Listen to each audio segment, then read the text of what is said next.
یہ مسجد کو آباد کرنے کی فضیلت ہے، اور مسجد کو بنانے کی فضیلت کیا ہے؟ حضور نے فرمایا من بنا للہ مسجدن بنى اللہ لہ بیتن فی الجنہ، کہ جس نے اللہ رب العزت کی خاطر مسجد کی تعمیر میں حصہ لیا، اللہ رب العزت ایسے شخص کا گھر جنت میں بنا دیتا ہے۔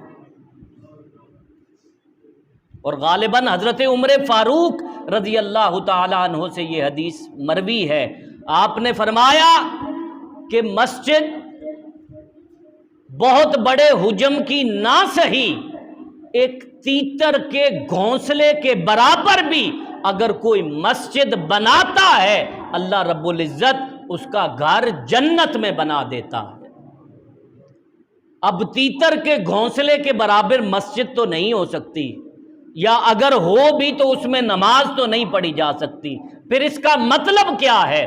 اس کا مطلب یہ ہے کہ اگر مسجد کی تعمیر میں ایک اینٹ کے برابر بھی کوئی حصہ لیتا ہے، اللہ رب العزت اس کا گھر بھی جنت میں بنا دیتا ہے۔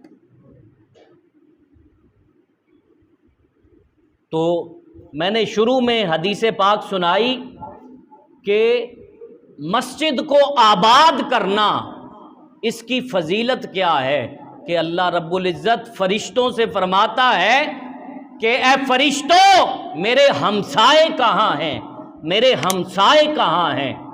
پوچھا مولا تیرا ہمسایہ کون ہو سکتا ہے؟ تو رب العالمین ہے۔ اللہ رب العزت نے فرمایا میرے ہمسائے وہ ہیں جو اللہ کے گھر مسجد کو آباد کرنے والے ہیں۔ اللہ رب العزت سے دعا ہے کہ اللہ رب العزت ہمیں مساجد کو آباد کرنے کی توفیق عطا فرمائے۔